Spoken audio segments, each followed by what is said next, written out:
Okay, to continue our discussion dito sa sa receivables sa libro ni Robles, chapter 2, we are now on the classification of receivables and the statement of financial position. Okay.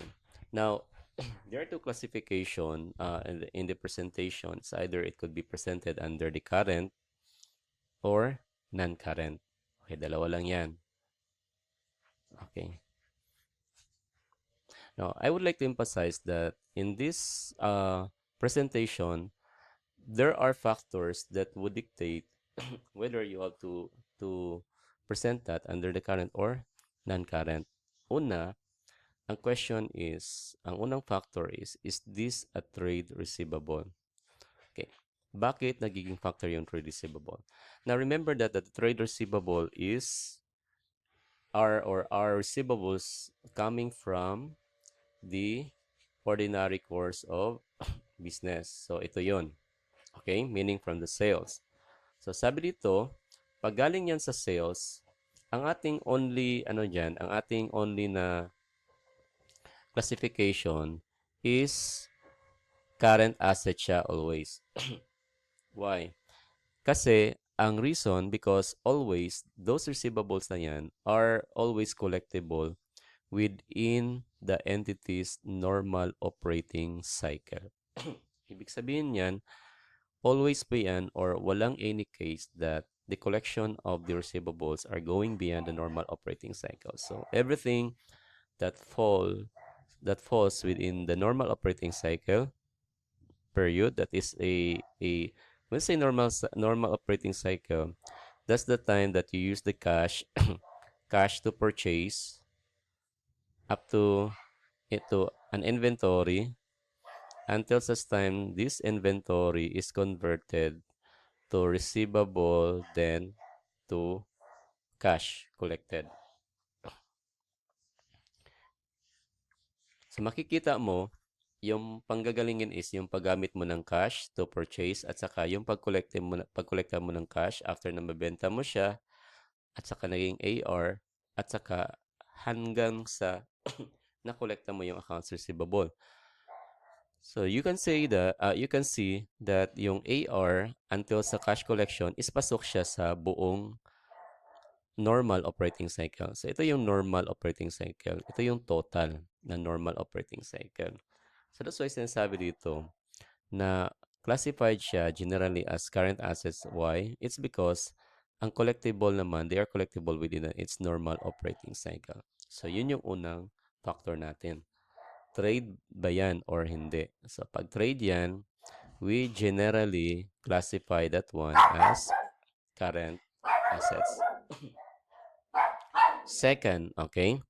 What about sa non-trade? Okay, ang non-trade, alam natin ang non-trade ay hindi yan galing sa sales. So, hindi siya. So, galing ito sa other transaction outside the boundary of the sales or yung ordinary course of business.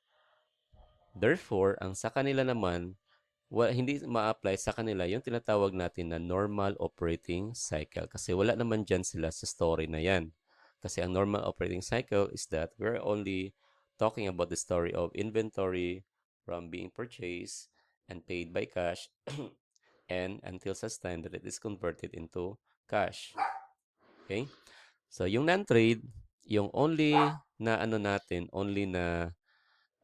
criteria natin is yung 12 months. Okay.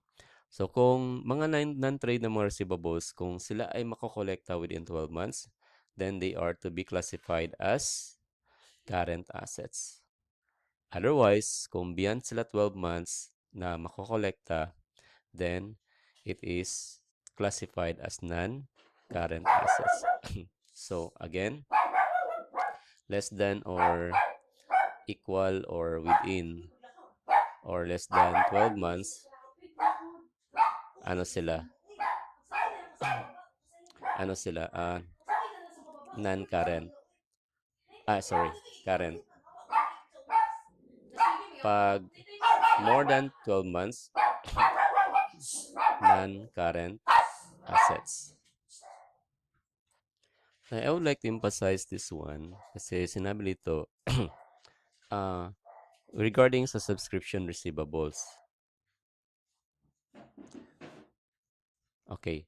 Mayroong mga receivable na mayroon silang call date na more than 12 months. Nakalagay yun sa kontrata na kailangan pag nag-subscribe ka pero hindi pa payan bayad, pwede mo siyang bayaran more than 12 months. May mga ganon. Ang sabi doon, the presentation will not be part of the receivables. Ang gagawin lang, it will be part as a deduction from stockholders' equity. So, other than that, it is classified as receivables, yung mga less than 12 months or within 12 months na mga subscription receivables. I'm not sure if you're familiar with this one. Maybe it was discussed in your partnership and corporation na subject. Pero yan, it will be in your second or intermediate accounting too. It will be discussed in there. Okay. Now, I would like also to emphasize, going back to the dito, mayroon kasi dito sa paragraph na sabi dito where the normal operating cycle of the business extends beyond 12 months. So of course, meron namang ganun kasi let's say sa mga heavy equipment na mga businesses like like mga ganyan, it's not expected na yung mga equipment na yan are disposable within or saleable within within the 12 months or normal operating cycle. So, mayroon dito na pag yung normal operating cycle ay nagbibiyan talaga sila is going beyond the 12 months. Ang problema ngayon, paano ito? So, sabi dito, it is appropriate to classify the receivables as still current assets. Kasi again, ating only criteria is pasok lang siya sa normal operating cycle. We don't care about the 12 months pagdating sa mga trade receivables. So, however, we should care a bit kasi mayroong additional disclosure that it is needed. Ang sabi dito, the entity should disclose the amount or estimate thereof that is not collectible within the 12 months. So, example, if your car, example for loan financing ngayon, for the cars, it will take more like 5 years to pay, like, right? So, i-disclose yung example if you're selling now, so yung more than 12 months collectible na mga receivables na yan, although they're pasok doon sa sa normal operating cycle, you need to disclose that or you need to say something in the notes to financial statements about the amount or estimate that are going beyond the 12 months. So, yun lang yun ang kailangan na ilalagay mo in addition to that. Okay? Just to reinforce your understanding of what I have discussed about the classification of receivables and financial statements or a statement of financial position, mayroon tayong presentation dito sa figure 2.1. So, dito makita mo kung paano yung classification. Okay. So, unang question dito, how do we classify receivables? Did they arise from selling goods or services in normal course of business? Ito yung unang tanong. Pasok ba yan sa normal course of business? If yes, then ang sagot dito is report as current assets. There are no other conditions with that.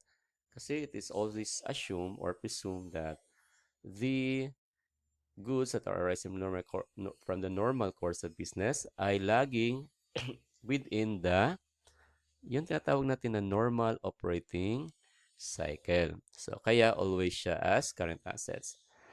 Kung ang sagot naman ay no, ibig sabihin yan, the 12 months period will matter. So, ang tanong, collectible ba yan within 12 months? Pag ang sagot ay yes, then classified siya as current assets. Pag ang sagot naman ay no, then classified siya as non-current assets.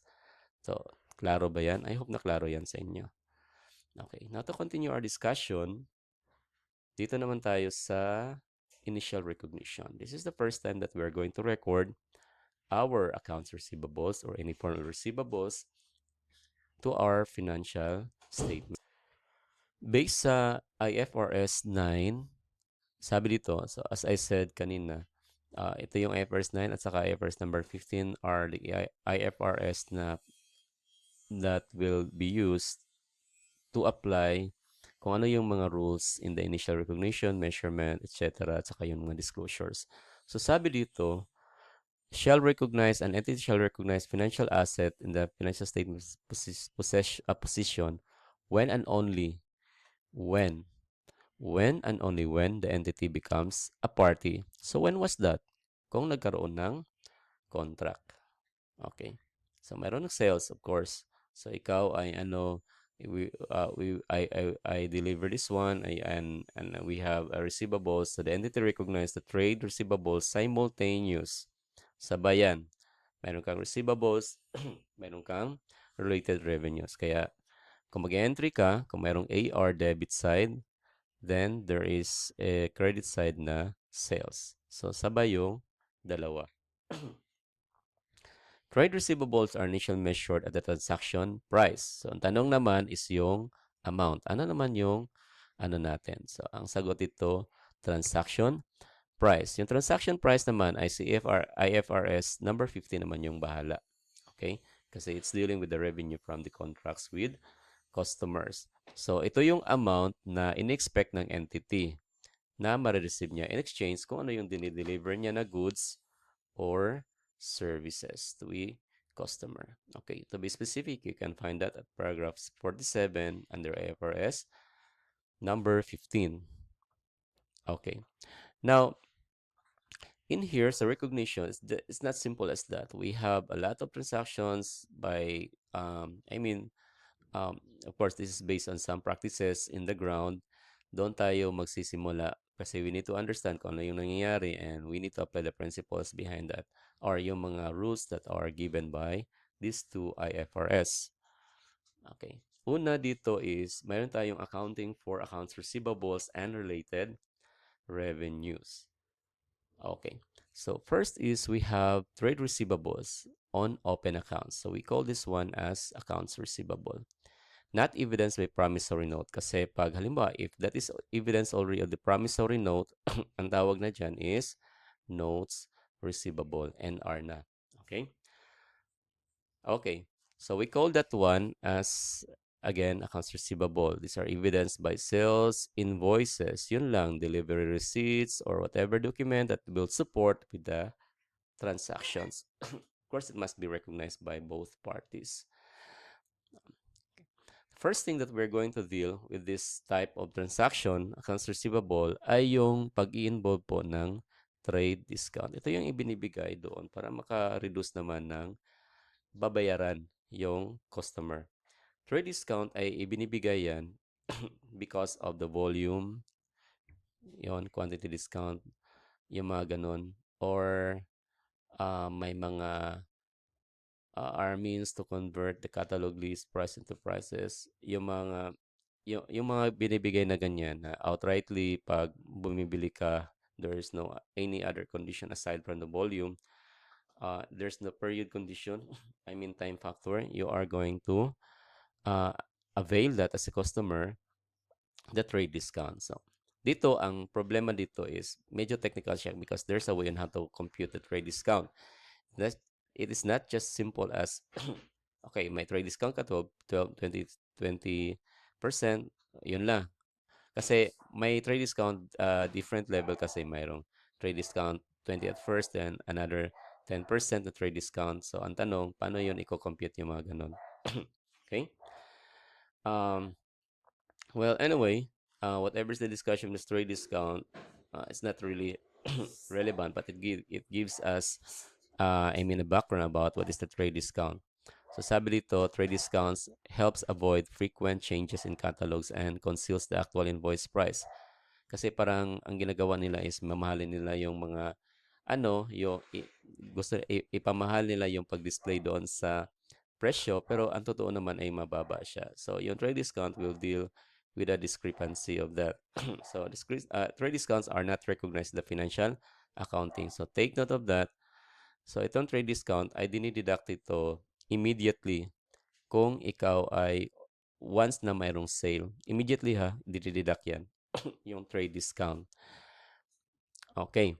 So they are deducting list price before recording to accounts receivable. In other words, it's not part of the accounts receivable. Once there is a what we call credit sales. Credit sales. The entity records the accounts receivable and related revenues net of trade discount. So therefore, again, when we have AR